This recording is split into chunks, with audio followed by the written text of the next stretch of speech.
明仔就是夏至，在国建署发现，今年到目前为止，因为热伤害送急诊的案件是比过去较侪，提醒民众要注意预防热伤害，尤其是这1岁到5岁囡仔，较未晓讲会热，唔知影家己是热着，要特别注意。另外，嘛有发布一套预防热伤害教材，提供给家长会当做参考。 当出现热伤害症状时，请先移到阴凉通风处。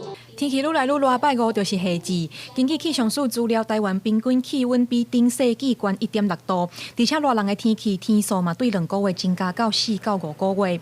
面对高温，尤其是1岁到5岁的幼囡仔，因为身体机能搁咧发展，加上身体无爽快，较无法度好好表达，所以国建署、气象署甲教育部是联合发布避免幼儿热伤害的卫教素材，要来教家长预防幼囡仔热伤害的小撇步。 婴幼儿的部分，因为他的生理跟自然的自理能力呢发展还没有成熟，所以没有办法自行去摄取水分。去年的6月到今年的5月，每一个月都是地球历史上最热的一个月。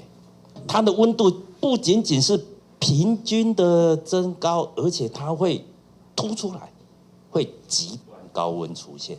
受气候变迁的影响，极端高温出现的机会嘛愈来愈多。有家长讲，因若是有带幼囡仔出去，一定拢会替囡仔扎帽仔、地裤甲风拍的衫。另外，每30分钟就换囡仔进来啉水。我们出门前一定会帮他擦防晒油，因为现在太阳紫外线真的很厉害。然后水壶一定会带，然后会帮他戴遮阳帽。